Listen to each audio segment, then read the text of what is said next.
Hi there folks, back again for another video. In this one I thought I would dive in and have a look at some more classic old miniatures from the time before yore.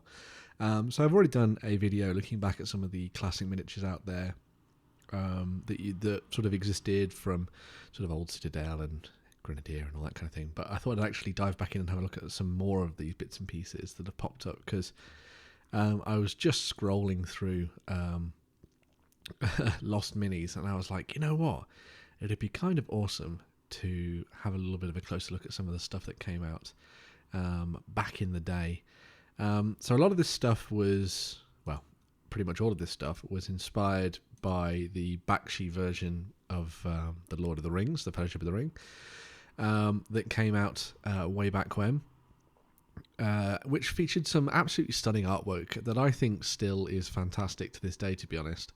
I know that people would be somewhat balking at the idea of Boromir in kind of furs and a big hat and stuff like that, but I genuinely think that a lot of the artwork that was done for the movie and, you know, the look and feel of all the different characters was actually really, really awesome. And I still, for the most part, tend to look at this as kind of my interpretation of the characters, even though Peter Jackson's version is very much kind of in the minds of a lot of different people. Because as I've said in the past, I grew up with the audio drama from the BBC, and that was my first introduction to the Lord of the Rings. And obviously in an audio drama you're not going to see any of the characters, so there was no interpretation of exactly what Gandalf or Aragorn looked like. But because I also had access to the Bakshi version of the film and watched that a couple of times and things like that on VHS and stuff, and The Hobbit as well, I was able to kind of take this and map this over my perception of what the characters looked like in the audio drama. And so Aragorn has always kind of been like that for me. Same for Legolas and Gimli and Boromir, especially, weirdly enough. Like, I love Sean Bean's interpretation of him, and I love the way that they created his character and built on him in the movies and stuff, and of course in the books as well. But there's just something about that big bearded face and the horned helm that still kind of resonates with me as a kind of awesome look for the character and stuff, that I think kind of set itself up within the kind of faux dark age that Tolkien was trying to create, and that history for England that he was trying to build on. I think the same goes with the Hobbits as well. I still love all those depictions of the Hobbit and Gandalf and Gollum and everything like that. But obviously back in the day, there were still people creating a whole host of different miniatures and stuff. So these were from, Heritage cast these for Elan Merchandising, as you can see here. And they were designed by Max Carr. And you can still actually get them from this website here, actually. Let's see if I can get to it. Boom, boom, boom. So there is actually a website where you can actually go and have a look at some of this stuff and see if it's essentially designed as a list. So if you're looking at this and you go, oh, I wonder if they have any of these old models. Elves of the Oldenwood Archers, £15.50 for two different for a total of 5. So it does have a breakdown of all these different miniatures, and you can still potentially get your hands on them, but you know, it might be a little bit pricey, perhaps. But anyway, as you can see, Elan Merchandising and Heritage did a lot of different sets that came out to support the collection and stuff. So let's have a look at. I mean, I think we should probably spend our time looking at the Hobbits and the Fellowship in general, I think, before going off and looking too much at the others. But so let's have a quick look through this, shall we? So there's the set itself. Not now, Chrome. So there you can see it comes in a one big blister pack. Was only $6.95 back in the day. How wild is that? Obviously inflation. All one-piece metal miniatures, as you can see. Those are with the big thick bases on the bottom. And here you can see some of the miniatures in a very small screen out on a map there as well. So there was Gandalf, looking kind of interesting. Some interesting choice of proportions for some of these. Looks like he's got a very knobbly hand there, which, you know, might come with age. Very nice version of Frodo there, which I actually think still looks quite nice, despite the period that this was done. I think that's quite nice. Then we've got Samwise, old faithful Samwise, Meriadoc, pointing away into the distance, and Pippin. Again, interesting facial proportions and stuff like that, and facial ideas. And in some places things are a bit, I mean, look how small that hand is compared to that hand and all that kind of stuff. So this was still very early, obviously, in the period of these things coming out. Gimli looks alright, actually, comparatively. There's another version of him there. I think that's not too bad for Gimli. He looks a bit shocked, like someone stuck something somewhere, or told him that his mind's going to get attacked or something, but not too bad there. There's a really nice one of Legolas. Again, with that kind of very classic kind of rocker hairstyle that he had. So it's kind of cool. Boromir, again, weird wiggly proportions, but otherwise not necessarily a bad version of the Bakshi character there. Sort of striding forward. He's got his horn at the ready and sword in hand and stuff as well. But, you know, considering this stuff came back in what, like the 70s and stuff, I think this is not too bad, really, to be honest. I quite like the Aragorn there. Kind of matches up well, see. And then there's just a weird blob that is Gollum. But yeah, so they've done a whole host of different things. So they've got the Servants of Sauron as well. Look at that box. Classic old box. What came in the Servants of Sauron? So you had a whole host of different ring wraiths. And it's nice to see that they did them in different styles as well. So they've kind of try and do a little bit what Games Workshop did in in later iterations of the ring wraiths for the Citadel range. They've kind of gone in and done sort of something similar to that. I like that you've got the little eyes added on to the hoods and cowls there, so that if you wanted to paint the red, you didn't have to just kind of blop red in. You could actually use something as a guide, which I think is kind of cool. So yeah, some interesting bits and pieces there for the forces of Sauron on the tabletop in that period as well. I would have thought that a lot of people were actually probably looking at this and thinking about it as a for role-playing games, probably looking at things like MERPs as an idea and using these miniatures to represent different stuff there. I mean, considering the fact that, you know, they were doing this for a relatively unproven film at the time, they did a lot of miniatures. And not necessarily stuff that they needed to. Like, I mean, Servants of Sauron, you're going to need those. But then you've got stuff like Hobbit townsfolk. Who would necessarily want them? Hobbit bounders as well. Hobbit sheriffs. You know, they're putting together sets of models here that, you know, wouldn't look out of place in proper battle games. Never mind role-playing games and that kind of thing, which I think is kind of cool. I really like the look of these Barrow Wights. I've always been obsessed with Barrow Wights and Barrows.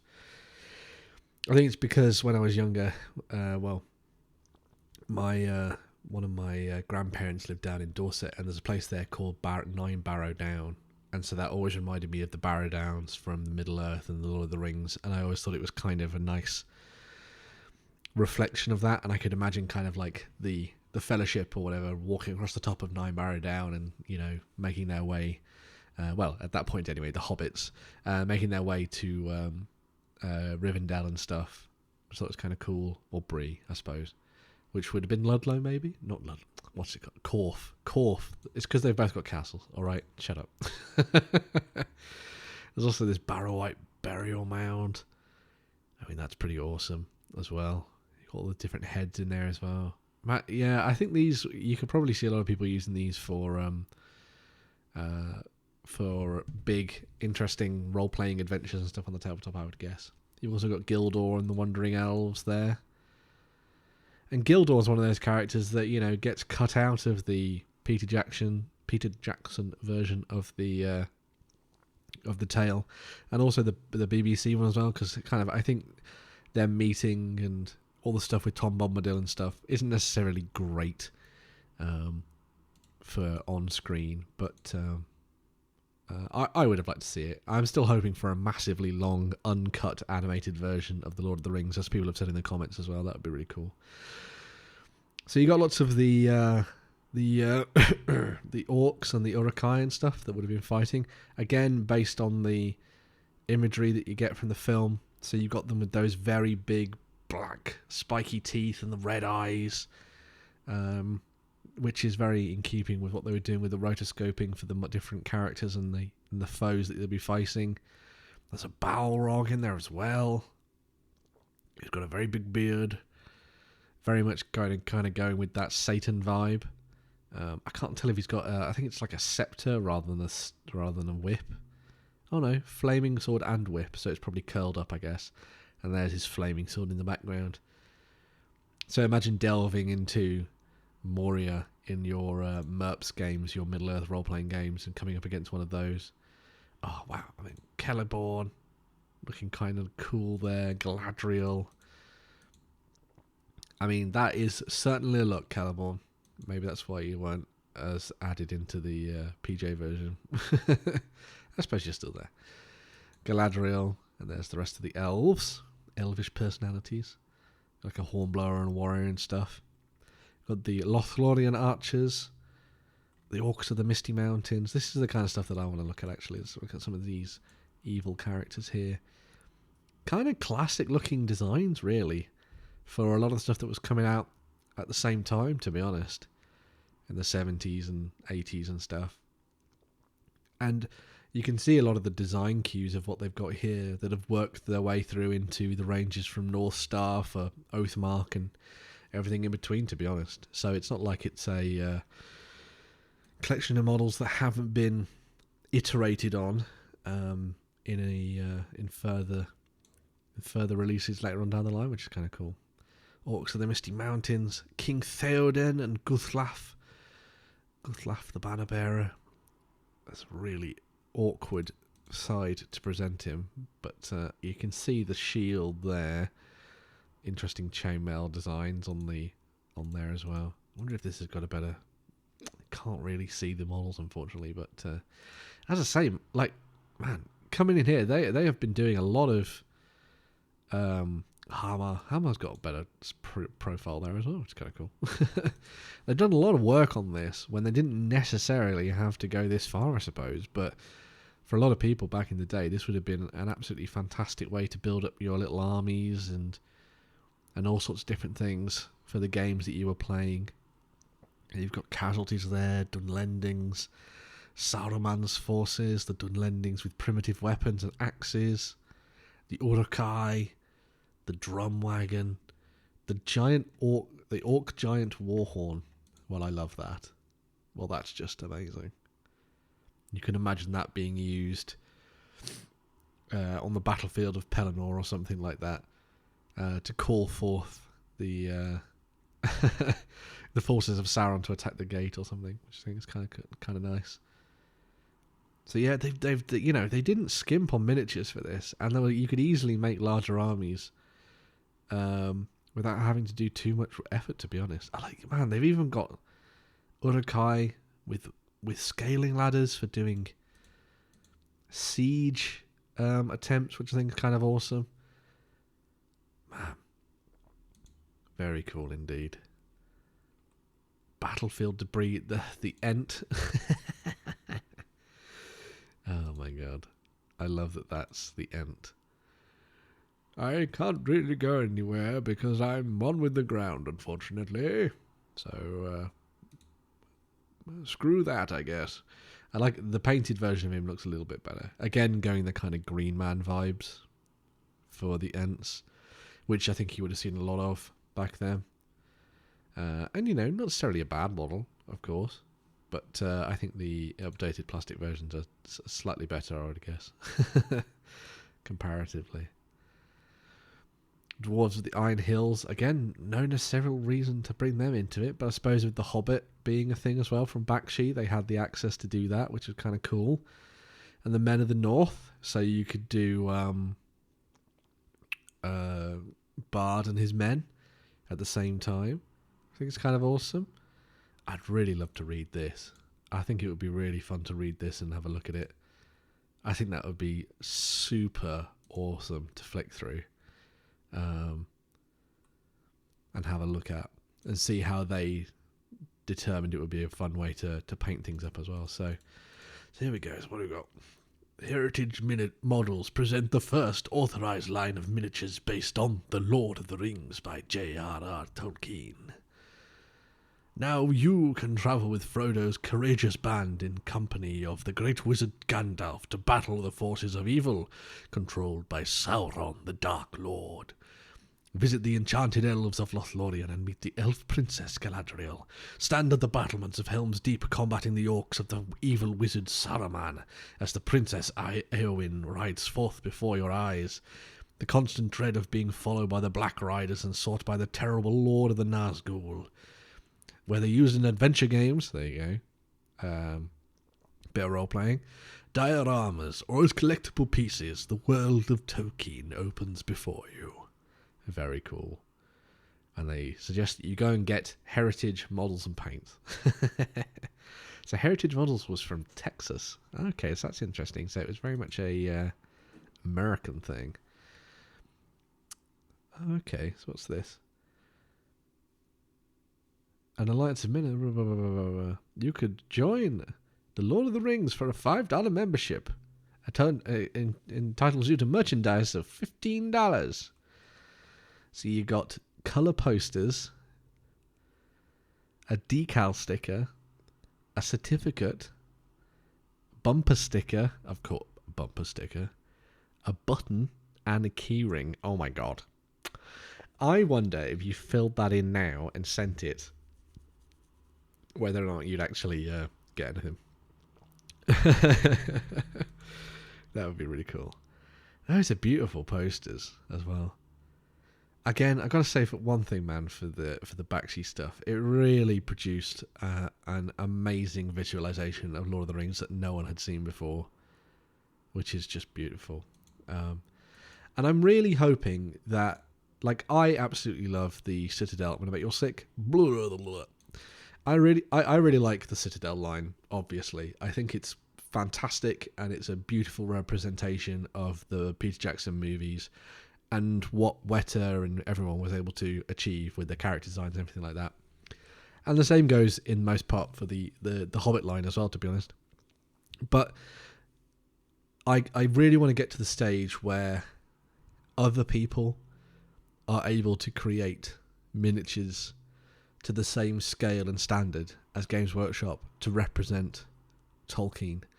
Like, I wouldn't necessarily be upset if the Amazon rights for Rings of Power or whatever went to a different company, like, I don't know, maybe Simon, for example, and they produced a line of miniatures to go alongside a board game or something like that. Or if maybe if someone just entirely out of the blue got it, like, imagine if it went to the folks at North Star and they were able to produce stunning interpretations of Lord of the Rings characters in that kind of classical style that matches something more akin to the look and feel of the Bakshi era of Middle-earth, which I think, like, I like the historical elements and the historicity, I think that's a word, of what you get with the PJ movies. I like how everything feels like it makes sense within the context of their world for the Gondorians and the Rohirrim and that kind of thing. But I think there's something to be said about kind of looking at alternative visions of different stuff and taking things back to kind of the classic Howe artwork and that kind of stuff that we saw of the period and things. I think that'd be really nice. Simply because then it would give people choices and it would allow them to go off in different directions. You know, as I say, I don't think it would ever eclipse what Games Workshop were doing, for there to be other people out there creating interesting sets of miniatures. I just, you know, competition is great because it means that people continue to do amazing things and go off in different ways. And it also means that people get to choose things in different styles. I mean, like, it would be amazing to see, like, that Bakshi look represented in something new. I don't know. But yeah, it's just my thinking. So the second set of stuff that I wanted to look at was the stuff from Grenadier that I was mentioning actually at the start. So this was mid-1985, at the same time as the Citadel Miniatures Middle-earth series, interestingly. But these were all released as boxed sets, as you can see here. So let's go through. You got to go through the Fellowship, I reckon. which is kind of awesome. So let's bring those all to life. So again, similar kind of packaging to what we were looking at from previous ones, where, you know, they're kind of really trying to hit on the whole, hey, look, this big Bakshi movie's come out. Here's an opportunity to dive in and play around with characters from the movie. If you are looking, as you can see there, at playing MERPs, then this would be a great opportunity for you to do so and have some fun with it, which I think is kind of cool. There's Aragorn with his cloak up. Interestingly, while they've clearly used imagery from the Bakshi movies in order to bring these, this stuff to life marketing-wise, the designs are distinctly different. So this, you know, doesn't necessarily have the same feel as the last stuff we were looking at from Heritage and Ellen. So, you know, it's still, you know, got the cloaked look to him. Sam Gamgee looking quite old there, I'd say. But, you know, pretty cool. Bill the Pony. Now, that is a nice pony. I gotta say, of all the miniatures that I've seen from this Grenadier set, I think Bill the Pony is winning the award for best of the bunch so far. Gimli the Dwarf. It may as well just be a little blob, but looking kind of cool. Gandalf, proportions-wise, looking very nice. Quite like the look of him. I think it'd be fun to paint him up and use him in your armies. Boromir. Again, they've kind of gone with the idea of trying to create their own version of him, interestingly. So they've sort of stepped away from the Bakshi designs and tried to do something similar. I think as long as you've got a guy with a sword at the ready and a horn, I think you're pretty much on the money for Boromir, aren't you, really? So, yeah. Meriadoc Brandybuck, who carries a shield of Rohan in his hand and an axe at the ready, so clearly from later on down the line with him. Frodo Baggins with Sting at the ready and his mithril shirt underneath. Looking very nice. Looks like they almost took the same head for Sam and sort of just changed it a little bit. Pippin with his sword and shield at the ready as well. Going for a very Errol Flynn style affair, I think, but definitely suited and booted to be fighting alongside the Gondorians, I would say, at Minas Tirith. Legolas. Still got that awesome kind of rocker look and feel to him. A bit David Bowie, I suppose, but kind of cool. And then a look at the entire collection there, as you can see, what you got in the box. So compared to what we saw from the last set, this one looks to be a different interpretation of that. So, and also, you know, you don't get Gollum in there, but you do get Bill. And I actually think Bill, as I said, kicking ass and taking names, to be honest, mate. Kicking ass and taking names. So then we only actually got 1, 2, 3, 4, 5 sets that came out for this. Oh, I should also point out that in actual fact, look at all the stuff that didn't get released in the end for this last set. Like, loads of additional stuff didn't come out for this for one reason or another. But there was just so much that they were going to be working on and bringing to life, which I think is fantastic. You know, so a lot of people back then in the 70s and 80s would have been absolutely overjoyed to get this stuff on their tabletops. But anyway, so we have Sauron's Dark Ones. So what's in Sauron's Dark Ones? We have some cool stuff. Oh, a golem. I found a golem. Amazing.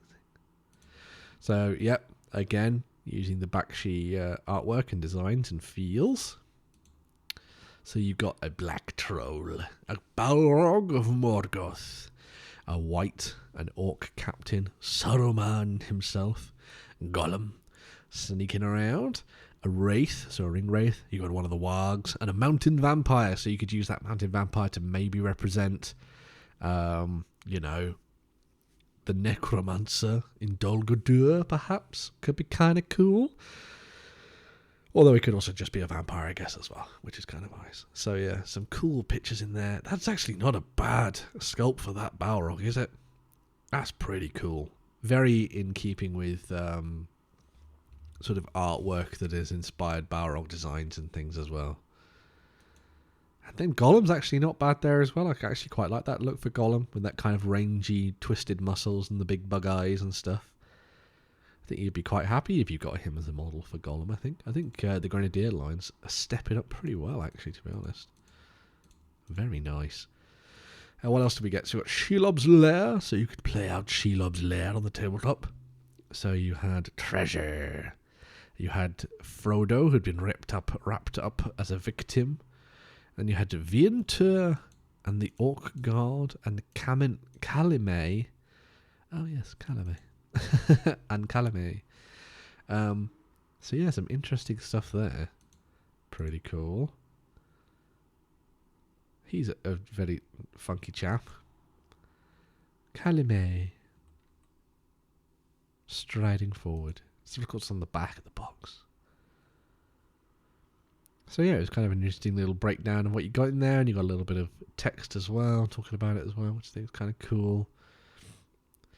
The Hillmen of Trollshores. So you got some interesting stuff there, again, weirdly enough, for use in your role-playing games on the tabletop. As the Rohirrim were walking their way, although of course this is the Hillmen of the Trollshores, this is miles away from that. So some interesting directions they were taking. Maybe this was actually tied into supplements. That would be interesting. Someone can tell me if they think that's the case. Let's see what they did for Saruman and his ilk. So we got wargs and we got Wormtongue as well, did we? Saruman with his bald pate.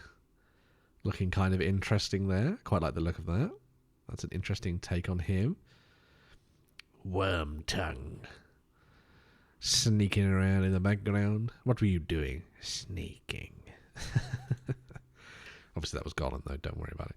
So yeah, some interesting little sets there that I think are pretty nice. And obviously were designed so that they could fit in with what they were doing for the Middle-earth role-playing game at the same time as well.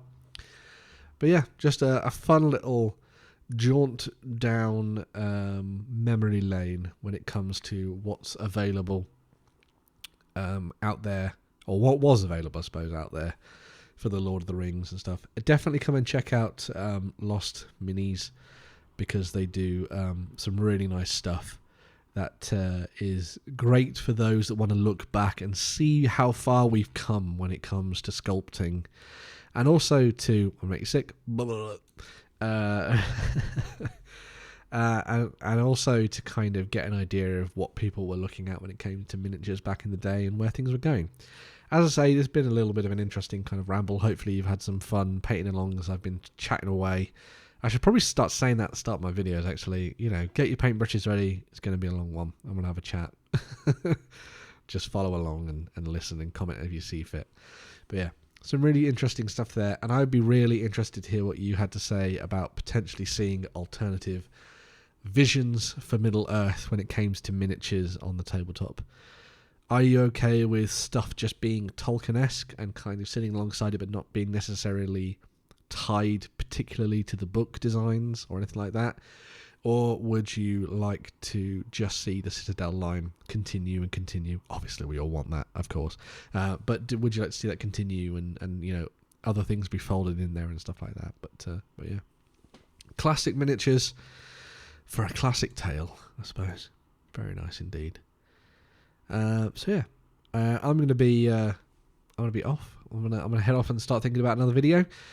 Make sure to do all your good stuff down below. So comment, like, share, subscribe, all that goodness, and make sure to you know, chat away with what you think of these old miniatures. Which ones are your favourites? Did you have some of these yourselves, etc.